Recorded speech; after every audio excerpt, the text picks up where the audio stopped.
discusses two sociological explanations of juvenile delinquency that are separated into two categories, the first being social learning theories and the second social control theories. To begin, social learning theories state that someone is not born a criminal, but all human behavior, including crime and delinquency, is socially learned through socialization. According to the text, socialization is a process in which we learn and internalize the attitudes, values, and beliefs and norms of our culture and develop a sense of self. Juveniles engage in crime through association with others. An example can be an association through friends or family. The first theory discussed in the text is a theory of differential association, which states that the more you engage with face-to-face interaction, the more you learn. The theory is based upon the idea that crimes are committed based upon their interaction with other people. You learn motives and skills through association, as well as see your actions as something positive. Sutherland and Cressey's theory of differential association summarize their theory that explains why individuals commit crime with 9 propositions that are explained in page 116. The second theory is Glasser's concept of differential identification. His theory states that an individual has the ability to make choices and identify with role models who believe deviant and criminal behavior is acceptable. Individuals do not need face-to-face interaction with criminals to learn behavior. They learn without direct association. Role models can be real or imaginary, and someone gains these role models through the media, such as movies, video games, books, or TV. The individual, however, needs to identify and respect the source heavily. The media has influence in their values, behaviors, and helps shape the identities of individuals. The last theory is Acker's theory of differential reinforcement, which states that if individuals act a certain way, depending on how others respond to it, this reinforcement can be positive or negative. So learning is reinforced. Individuals will continue their behavior if they receive positive reinforcement, but won't repeat their behavior if they receive negative feedback from society. Contributions of social learning theories. Many sociologists use the social learning approach to explaining delinquency. Social learning theories help to understand the sociological and psychological dynamics of drug and alcohol use and addiction, and how groups, associations have favorable definitions have appeared as important factors. As example of basic concepts of the social learning theories, in the Sutherland and Cressey's theory of differential association, they mentioned that going beyond the scientific theories, the basic postulate of social learning theories also approach many common sense assumptions of human behavior. From some popular view, they reflected that individuals' behavior is influenced by those with whom they associate and identify. Here are some examples of how social learning theories help sociologists study. In a study of life and use, James Oakes mentions that different association theory is only deviance theory that is testable and can generate exact conditional predictions about the initiation of any deviant act. Also, Karen Heimer found strong support for learning theories of delinquency.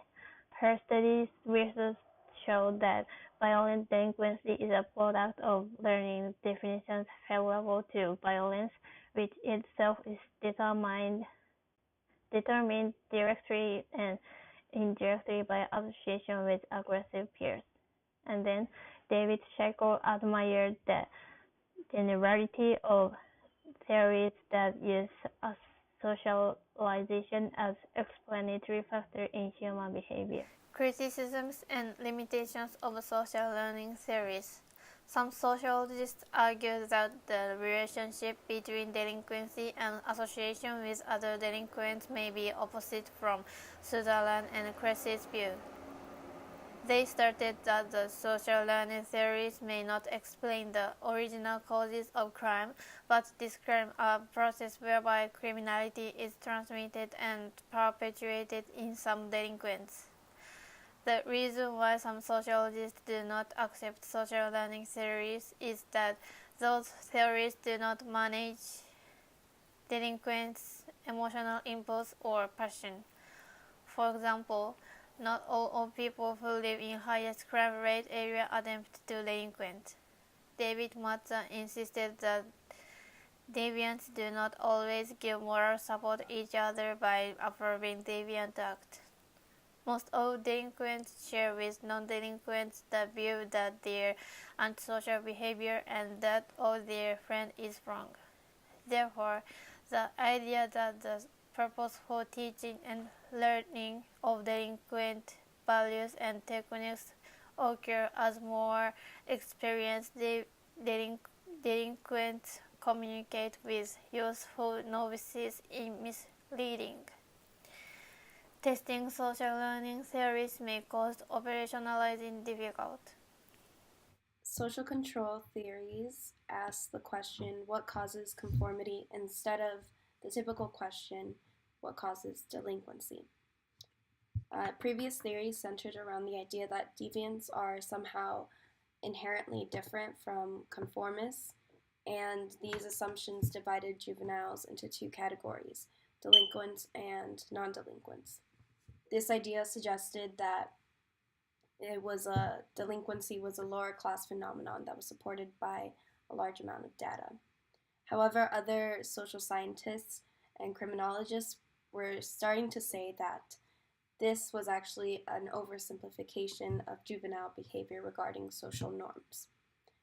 Cloward and Olin suggested a much more broader perspective on the origins of juvenile delinquency that was supported by unofficial data.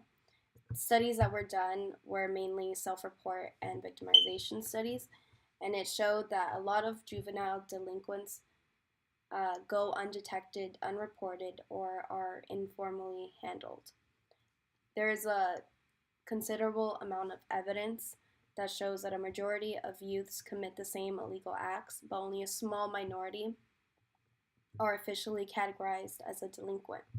A study done in 2002 on British youth between the ages of 11 and 17 years old showed that 50% of the respondents had committed an illegal act within the previous year. These findings are so abundant that researchers say that juvenile delinquency is actually more common than we thought, and it is statistically abnormal for a juvenile to not be delinquent. The social control theory doesn't view deviance as being abnormal.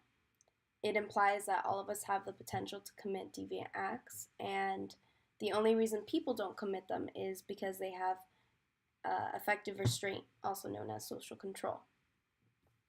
An example of a social control theory is the containment theory proposed by Walter Reckless. And the definition is a social control theory that conceptualizes a double line of defense protecting society against delinquency and other forms of deviance from important norms. And this was designed to control the individual and protect society from deviant or antisocial behavior. So it's basically saying that there are two protective barriers that people have, keeping them from being delinquents. There's the inner containment and outer containment. Inner containment represents the ability of the person to resist temptations, to deviate, and to maintain normative loyalty. This includes, it's socialized into each member through personal attributes, and it includes self-control, self-concept, and internalization of social norms. And the strengths of these vary from individual to individual. Outer containment is the formidable array of legal demands and prohibitions that keep most people within the behavioral bounds of their society and is backed up by official law enforcement agencies. And basically, this is the social group one belongs to, and its ability of former laws to control behavior vary from person to person and from group to group. So inner is the person themselves regulating, and then outer is society. Reckless contended barriers of inner and outer containment. He said that they were subject to push and pull factors. Push factors were variables within individuals such as mental conflict, anxiety, alienation, and frustration. And pull factors were variables such as membership in a street gang or participation in a criminal subculture. If there is weakness in this balanced control system, it turns conformity into deviance and can potentially be delinquent. Hi, my name is Juliana, and I'll be going over Sykes and Matz's techniques of neutralization. There are norms and expectations that we as members of society are expected to follow. Our socialization occurs in such a way that it allows us to internalize these norms and expectations so that they become a part of our value and belief systems. According to Sykes and Matza, even when we commit acts and crimes that violate society's norms, we still hold these values close to us.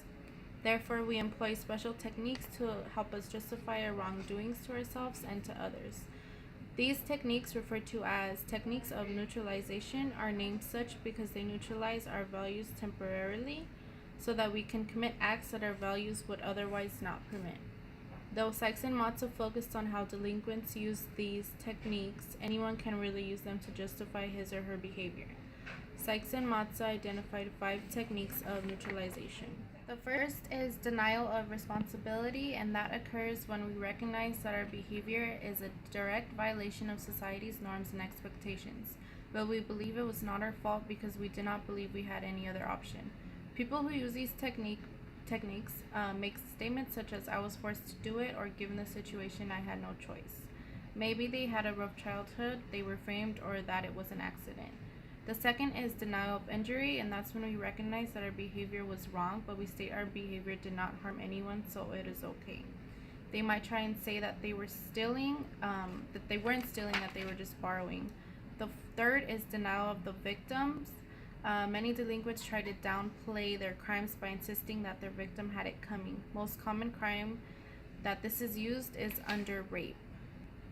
By claiming the girl was dressed too provocatively or getting drunk at a party, they feel she had it coming for putting herself in that position. The fourth technique is condemnation of the condemners, and many criminals see the world as a dog-eat-dog place because many judges and policemen are all on the take, and many parents show favoritism between children or vent their frustration on those children. They feel these people have no room to point any fingers at them. By placing blame elsewhere, delinquents can neutralize their feelings that their actions were wrong. The fifth and last one is appeal to higher loyalties. Young delinquents often feel a strain of who to place their loyalties to. They are often torn between social groups and abiding the law. The group loyalties most often win out because their demands are immediate. Hershey's social bond theory. In Travis Hershey's book, The Causes of Delinquency, published in 1969, he sought to explain why some juveniles did not partake in delinquent behaviors. Hershey's main theoretical construction was that social bonds that attaches a person to the basic values and expected behaviors of society keeps them from partaking in delinquent behaviors. The social bond is established early in childhood through the natural attachment of parents, peers, and teachers, and other social groups. Hershey believed that the strong social bond there is in an individual, there will be no pattern of delinquent behaviors. Hershey's study produced 4 elements of the social bonds that tie an individual to conventional society and prevent juvenile delinquency. 1. Attachment, as signifying how much one cares about another. 2. Commitment, encompasses an individual pursuit of idealized conventional objects such as development of an occupational career and establishment of reputation for virtue. 3.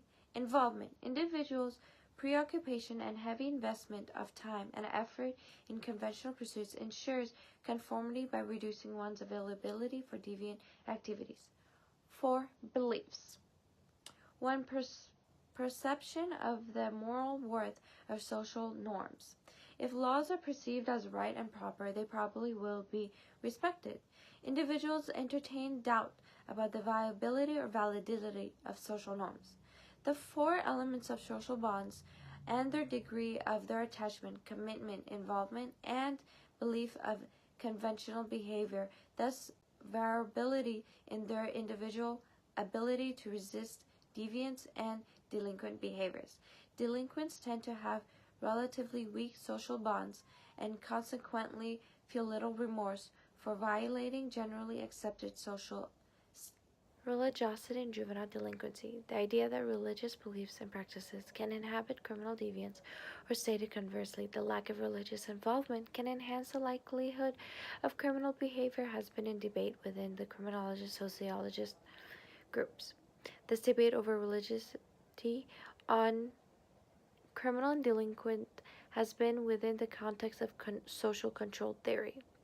Criminologists and sociologists have contended that there is little empirical support for the suggestive inverse relationship between religiosity and criminal deviance, and that there is a stronger influence by peer groups, types of crime, and other intervening variables.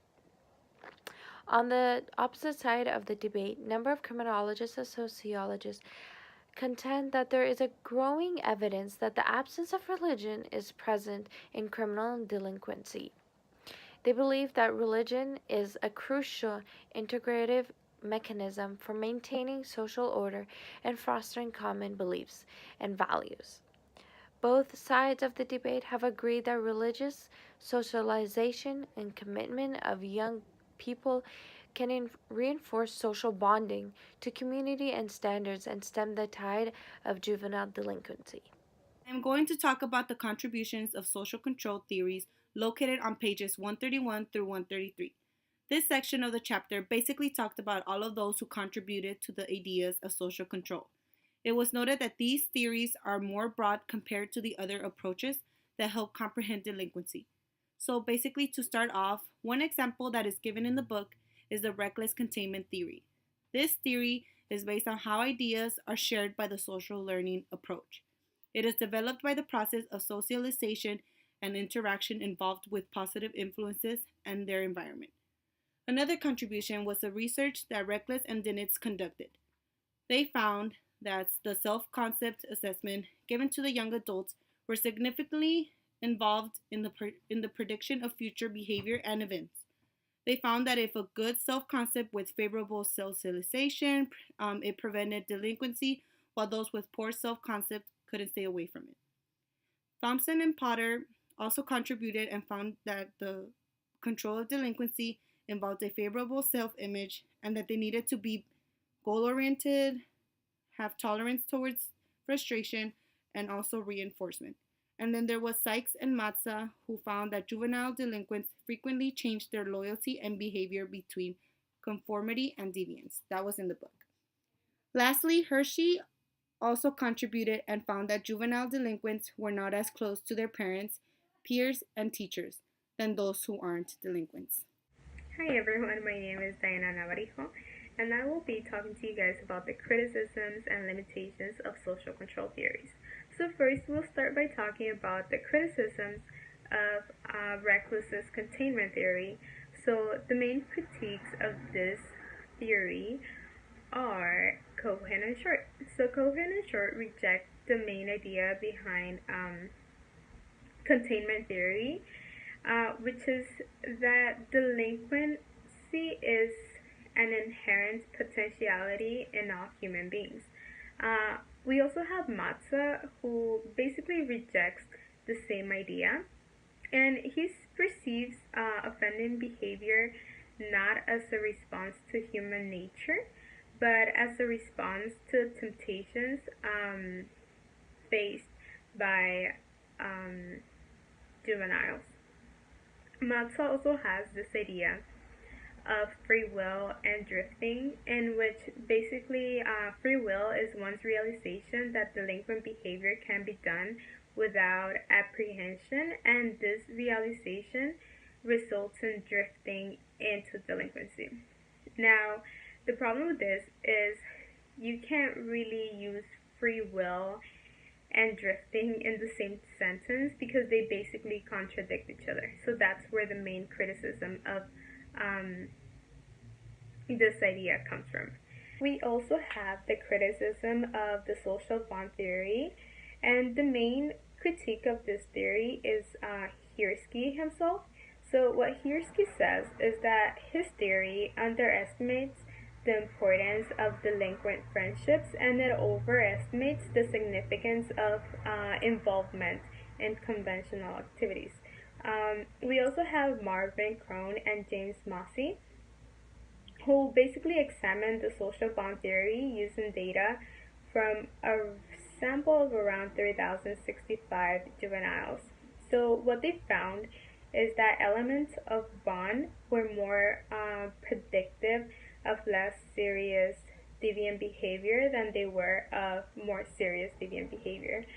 They also found that commitment to academic pursuit and extracurricular activities have different effects on males than they do on females. So basically, what they did is they did say that there is enough support for the main hypotheses.